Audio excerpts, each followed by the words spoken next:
o anuman pong usaping legal. Atin lang pong kausapin ngayon, so far, ang magiging pinaka-longest serving senator, ano ho, sa dami po ng Senado na kanya pong lalahukan. Opo, si Senador, former SP, Senador Tito Soto. Magandang umaga po, Tito Sen. Hi, good morning, Kong Ted. Good morning, DJ Chacha. Opo. Ja, may Morning, inaanak. Senator. Good morning. Good morning Magandang po. umaga po sa inyo lahat. Lahat na nanonood, nakikinig sa 1PH. Salamat po. Tito Sen, Senator Sir, eto ho na naman tayo, no? Pagkatapos nga ng remand, mukha pong dito babalik. Sinasabi po kasi ni Ginoong Escudero that the Senate as a collegial body, ano ho, opo, Oo. and as an impeachment court, ano po, lahat daw po ay maaaring ma-erase na motion, including yung motion to dismiss na naman itong articles of impeachment and can be voted by a simple majority vote. What's your take on that? Hindi po pwede yun. Um, it's against reason, it's against the Constitution. Sapagkat pag impeachment court na, senator, judge ka, collective yun eh. Judge kayo, impeachment court kayo. Hindi naman individual eh. So, in any regular court of law, at katulad din ng impeachment court, kahit sabihin mo political yun, kayo ang judge eh. Hindi kayo pwedeng mag-motion to dismiss. Or kung ano-anong motion. Ang motion na pwede ninyo, na pag-uusapan, na pwede, yung let's say, merong sinabi ang prosecution at ang presiding officer tinanggap, pwedeng pumalag yung member ng court. Let's say tumayo yung isang member ng court, sabihin ganyan na Mr. President, we need to Mr. Presiding Officer, we need to vote on that matter. Ganun yun eh. Like for example, sinasabi nito sustained. Ayaw nung iba. Pwede yun. Yun, pwede yun. Pero yung motu proprio, biglang mag-motion ng isang member ng judge for, let's say, dismissal of the case, ay hindi pwede yun. Saka nakakita ang judge mismo magdi-dismiss sa sarili niya. Hindi it's beyond reason and beyond the Constitution. Opo. So, ito pong gantong mga statement na nanggagaling sa kasalukuyan pong Senate President, paano po ninyo tinatanggap ito na kayo po'y uupo na rin po sa 20th Congress bilang miyembro? Actually, ngayong katanghalian, na ho kayo? You're a senator. Opo. Well, I will speak what I think is right. Sasabihin ko, kukontrahin ko kung may tumayo doon at sasabihin bigla na, let's say sa impeachment court, hindi pwedeng sa Senado. Kung sa Senado, sa Senado mismo, hindi pwedeng pag-usapan ng ganun yun. At didebatihin, napakahabang debate nun at madugo yun. Sapagkat hindi ka naman impeachment court eh. Pag nag-constitute as an impeachment court or tumawag ang presiding officer na impeachment court sila, ibang usapan na naman yun. Iba yung legislative function, iba yung impeachment function as a court. Opo. Tito Sen, paano po kung ito ho naman po ay hypothetical lang. Paano po kung maging mapangahas, no? Yung mayorya sa 20th Congress in the Senate at sabihin nila na hindi sa impeachment court, i-ratio na yan, sigurado may tututol dyan. At the end of the day, let's vote, no? And kailangan lang dito kasi hindi naman ito trial, hindi naman ito conviction o acquittal. Ang kailangan lang dito, simple majority. At kapag may may question, you go to the Supreme Court. After all, they are the final arbiter. Paano kung ganun, pwede ba mangyari yon? Yung mapangahas na, at wala na hong, kumbaga, kung gusto nyo, kung ayaw nyo, kung kumukontra kayo, punta kayo sa Supreme Court. Talagang yung senaryo sinasabi mo na yan, pwedeng mangyari yan. Ngayon, nasa sa miyembro ngayon ng Senado yan. Ganun ba naman ang karamihan ng mga takbo ng utak ng mga senador na binoto natin?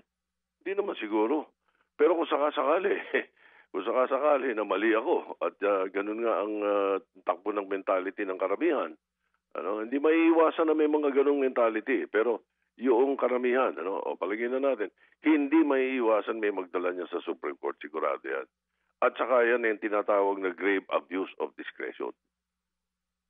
Sigurado yun. Yun ang ipapalagsa siya sa Supreme Court. At nakakahiya ang Senado kung biglang mag-decide ang Supreme Court na sinabing may grave abuse of discretion kayo. Bay, sobrang nakakahiya yun. Parang mahirap na magsalita. Sir, Senator, ano ba dapat? Ano bang inaasahan po ninyo, kayo po, no? Kapag nag-convene ulit ang impeachment court, after itong seremonya ng formal opening po ng 20th Congress, what do you expect na mangyayari po dito sa mga una at ilang mga araw po pag nag-convene na po ang impeachment court? Ano ba dapat mangyari? Ang tingin ko dapat mangyari, panatiliin natin yung integridad ng konstitusyon. I'm also concerned about the integrity ng impeachment process saka yung impartiality ng mga senator judges It is demanded by the Constitution. So may final na articles of impeachment ang House of Representatives sa Senado.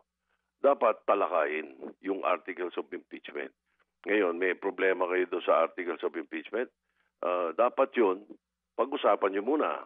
Hindi yung bigla na lang pagtawag doon, may isang tatayo at doon kayo magdidebate. Hindi. Kaya nga sinasabing dapat yan, nagkukukus madalas yan Okay.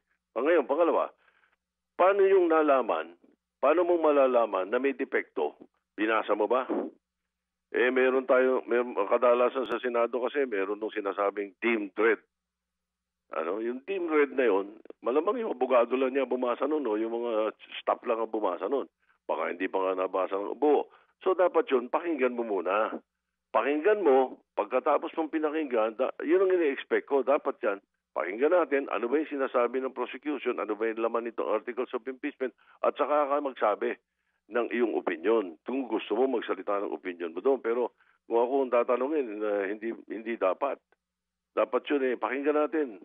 Yun ang ini-expect kong mangyari doon, yung articles of impeachment. Kasi yun ang nakalagay sa Constitution Walang nakalagay doon na pag ayaw namin, hindi pwede. Hindi Kailangan doon.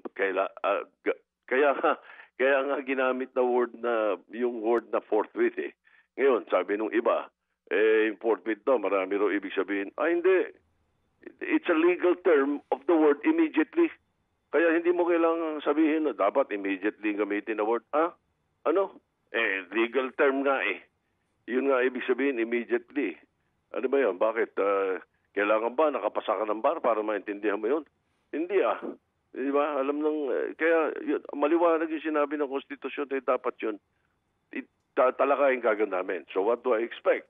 I expect na pagdating ng July 28 or 29, magkukonvene ng impeachment court at pakinggan natin yung articles of impeachment sapagkat sinabi forthwith. Ngayon, trabaho ng Senado, maabala. Hindi katamaran lang yun pag sinabi mong maabala. Bakit? Pwede ka naman alas 8, alas 9 ng umaga Mag-session ka Pagdating ng alas 12, break. O pagdating ng alas 2, mag-impeachment court ka. Ganun ang gawa namin nung araw Bakit pa kami nga matatanda na nung araw pero nagagawa namin yun Bakit itong mga kabataan? Di pwede yun. So, Tito Sen, dito po sa sinasabi mo na dapat magsimula na kaagad, meaning yung mga legal issues, yung pong sinasabi doon sa order po ng impeachment court sa Kamara, dalawa ito, no? Mag-certify kayo attestation na hindi kayo lumabag doon sa 1-year ban ng paghain ng impeachment complaint. And second, ito bang impeachment complaint articles na ito, carry over pa ito, itutuloy ba ito ng 20th Congress? Yung mga usapin doon sa dalawang aspetong legal na iyon, dapat ba nang ma-resolve ba iyon pag-usapan ng impeachment court na okay, sumagot ng tama ang Kamara de Representante o yun dadaan na lang sa mga formal pleadings para hindi na kumain ng oras ninyo? Paano po? Correct. Mas correct yung sinasabi mo. Tumaan na lang sa formal pleadings.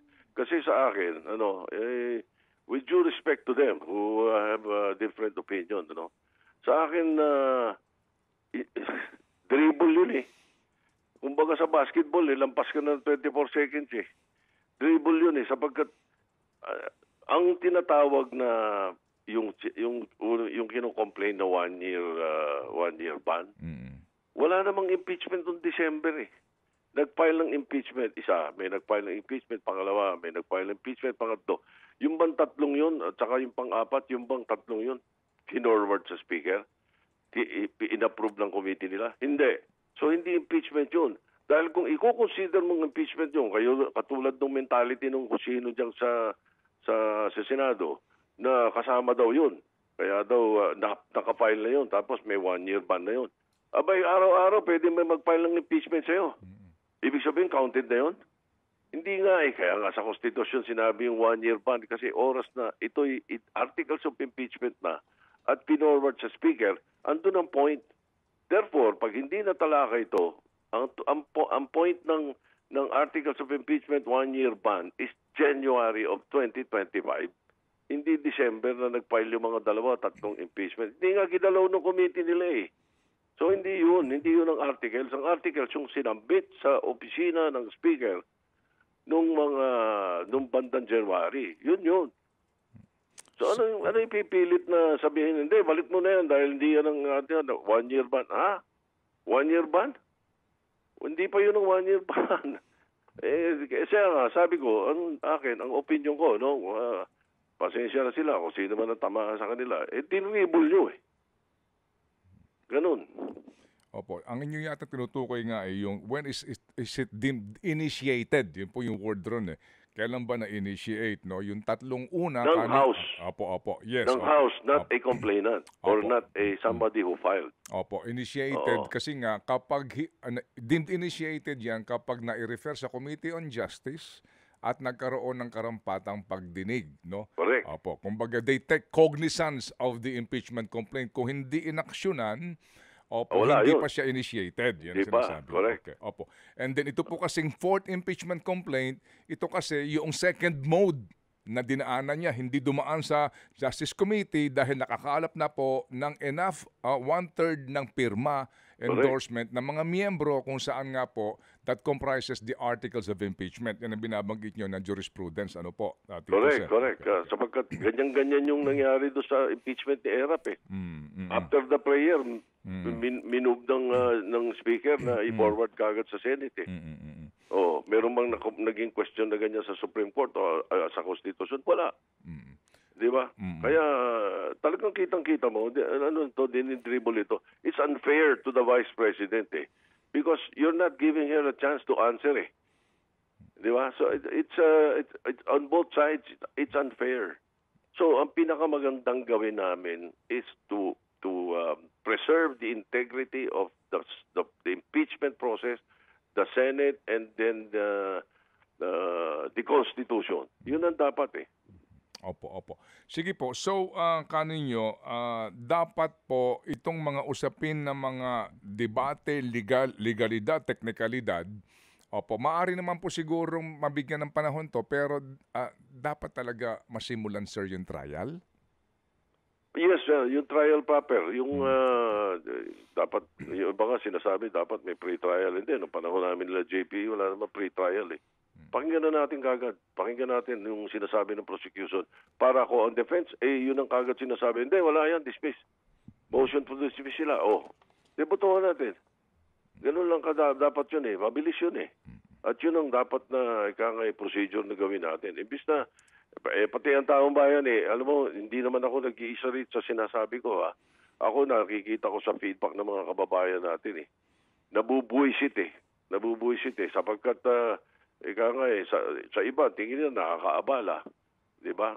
Sa iba naman, ang tingin nila, it's a cloud of doubt hovering over not only the Vice President, but the Senate and the government itself. Opo. So, Sir, Tito Sen, article, ano po ito? 7 po itong articles, grounds for impeachment. Opo. Dito po, sa inyo pong karanasan during the Corona impeachment trial, hindi naman po necessarily tatapusin ang pakikinig sa lahat ng mga grounds and then yung rebuttal ng defense dito. Opo, kapag meron na po kayong magiging maagang desisyon, sa usapin po ng conviction, pero sa acquittal dapat talaga mapakinggan ang lahat ng articles. Tama. Tama po yun. Tama po yun.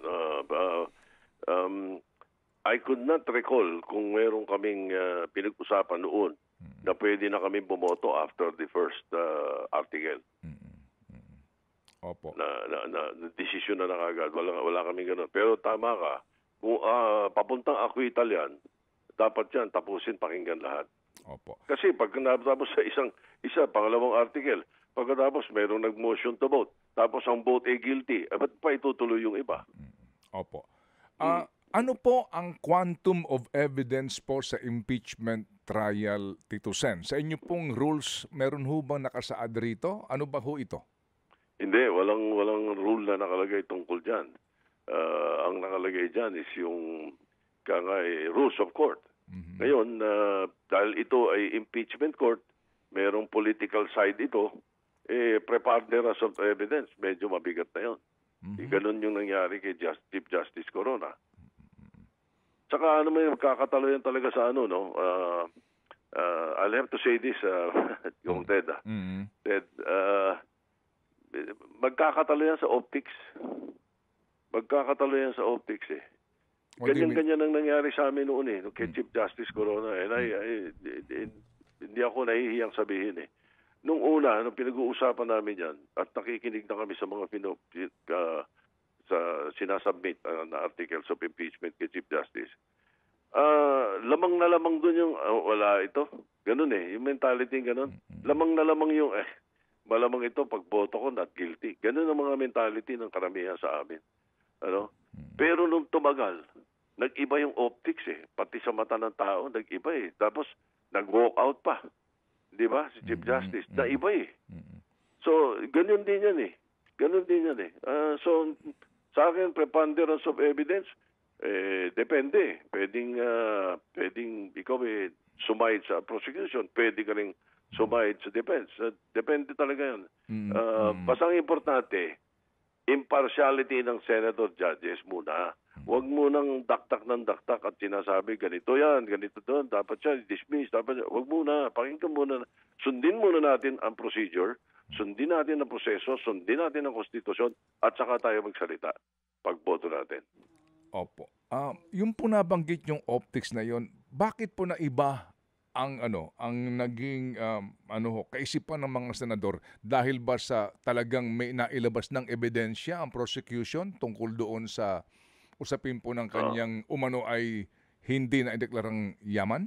Oo dumiin May present silang, the way I recall it, may present silang testigo na nakasama Yung defense ang nagtawag ng testigo, isa o dalawa yata nakasama Parang nag-iba yung itsura That's how I remember it Tapos nga, yung medyo nag-init ang ulo ni Chief Justice, nag-walk out. Samang optics doon. Pati sa taong bayan, nasama. Siyempre, ang mga senador, political Political yung impeachment court, katulad na nangyari kay Erap, hindi ba? Merong 11 na sinusunod yung rules of court. Yung iba ayaw. Nung nangyari, nagalit ang tao. Di ba? Ganun yun Opo. Nabasa nyo na po itong 7 articles of impeachment po, Tito Sen? Hindi pa. Insist pa lang. Hindi ko pa nababasa sa kabuuan. Siguro, pagkatapos ng oath-taking ko mamaya. Mamaya ho ba? Opo. Mamayang 11, bago mag alas 12. Kasi alas 12 pa naman ako magiging senador uli yung mga iba kasi nag-oath ng mas maaga. Pero it does not take effect. Kahit nag-oath ka ng 1 week ago, it does not take effect. It only takes effect mamayang tanghali. So ako, ang ugali ko is bago mag alas 12 ng tanghali sa June 30, ako nag-oath taking lagi. Okay, sige. O taking po as Senate President? As Senator. Ay, sorry po. Ay, sorry. Ay, sorry. Sorry. Nadulas lang po ako. Sorry. Pero, sir, ito po, maliban lang sa, sa dagdag na tanong ni Chacha, meron ngayong panawagan ng Open BICAM. Ako, Opo. tama. Ganda. Opo. Maganda. Because nung panahon ko, 4.5 years akong Senate President, ang chairman ko ng finance, si Sani Angara. Si Sani Angara, open na open yun. Open sa amin. Ako, walang problema. Kahit sino gustong umattend sa mga senador, hindi kailangan vice chairman ka para umattend ka. At kung gusto ng publikong malaman, nakalagay nga doon sa amin, yung civil society, pwedeng makialam doon sa doon sa ang problema kasi kaya ito nagkakaroon ng ganyang tawagan. Yung BICAM last year, yun ang matindi. Matindi yun. Talagang closed door yun. At ang nagkwento sa akin si Grace po mismo. Well, anyway, siguro on another, at the proper time, pag pinatalakay na namin yung budget, mapapag-usapan natin yan sa kabuuan. Opo. Yeah, kasi po, sir, ito lang ho. Talaga bang nasa mayorya na po ni Ginoong Escudero ang mga senador sa 20th Congress? Hindi ko masabi. Maraming mga naririnig kami na gusto ganito, ganyan. Meron naman sa amin na umaasa na hindi pa kompleto. Hindi natin masabi. Most probably dahil incumbent, hindi nakakapagtaka yan. Pero hindi naman forever yan Pwedeng July 28 lang yan. Opo. Pero Tito Sen... Kahit sa akin, kung ako man, pareho dati, iboboto ko as Senate President ng mga kasama namin. It doesn't mean that it's forever. Opo. Or the whole term. Baka after 1 week, baka palitan ka. Opo. Pero Tito Sen, kung sakasakali po na hindi mapasa inyo ang panguluhan po ng Senado, meron ho bang maaari sabihin na mas maganda at mas malaking pakinabang ang bayan kung kayo po ay nasa minority, kayo ni Senator Ping Lacson? Oo. Totoo. Posible. Kasi kung ikaw ang Senate President, kailangan titimplahin mo kaliwat kanan. Di ba? Titimpla ka pa rin kahit papano. Pero you will try your best to be above board sa lahat ng kilos mo, which I have done in the last 4.5 years na ako Senate President. Napanood ko yun doon sa 9 Senate Presidents na sinilbihan ko Kaya ako kabisado yung style Pero kung ikaw ay nasa minorya, kahit nag-iisa ka lang, naku, ganda yun, madali yun. You do not have to please anyone. You just please the Constitution. You follow the rules. You follow the rules and procedures. At kung may nagkakamali, sitahin mo. Ganun dapat ang kakakampi mo ron taong bayan. So, mas maganda po na kayo nasa minorya? Sa isang banta, maganda. Baka mas maganda. Okay. May tanong lang po si Chacha bago po namin kayo pasalamatan kasi nga po I think baka magbibihis pa po kayo ng inyong barong. Oo, bagong oath-taking Tito Sen, kanina binanggit nyo po na kung sakali man na merong magmosyon sa mga kasamahan nyo po na mga senador dito sa paparating na Kongreso, itong motion to dismiss, ito pong impeachment ni VP Sara Duterte. Narinig ko ang sabi nyo, tatayuan ko yan, di ba? Hindi ako papayag dyan. Pero with the incoming senators and even yung mga nakaupo pa rin po ngayon, may numbers po ba tayo para matuloy talaga ang impeachment knowing yung nangyari nung nakaraan na nagkaroon ng motion to dismiss talaga yun tapos nauwi po sa remand? Yes. Naniniwala naman ako na marahil karamihan sa ating mga hinalal na senador at yung mga senador ngayon na incumbent, naniniwala ako na susundin nila kung ano yung tama. So kung may magpapasok niyan, i-explica namin na hindi tama yan. Ito ang dapat natin gawin at ito ang dapat natin sundin. tatayo talaga kami at sasabihin namin, hindi pa pwede. Kahit kanino, walang side dito eh. Walang whether you're for or against the Vice President. Wala sa usapan yun. Ang usapan doon yung proseso. Yung integridad ng Senado. Yun ang pinag-uusapan doon. Oo. Kayo po tatayo, mukhang si Senator Ping Lacson tatayo. Meron pa po bang iba na sa tingin nyo, kasama ninyo po dyan sa pagtindig? Oo, tingin ko. Marami. I'm hoping that at least mahigit kalahati ng mga senador maiisip nila na hindi tamang bigla na lang burahin natin yung impeachment court. Hindi ganon. Hindi yun yung proseso eh. Opo. Sige po. So, Senator, salamat po na marami and maligayang Yes, sir. bati po sa inyo pong oath-taking na mangyayari po bago ang katanghalian and we look forward po ng malayang talakayan, diskusyon sa mga usaping pambayan, lalo na po itong paparating na impeachment trial, sir. Salamat po. Salamat. God bless at mabuhay. Mabuhay ang Pilipinas. Mabuhay ang Senado. Sana po pagpalain tayo ng Panginoon para magkaroon tayo ng lakas at lakas ng loob na tumulong sa panatiliin ang integridad ng Senado. Salamat sa inyo. Salamat Thank po, you sir. very much. Good morning. Opo, thank you. Yan po si Senator-elect at manunumpa na nga para po sa pagiging miyembro ng 20th Congress. Mataas na kapulungan ng Senado.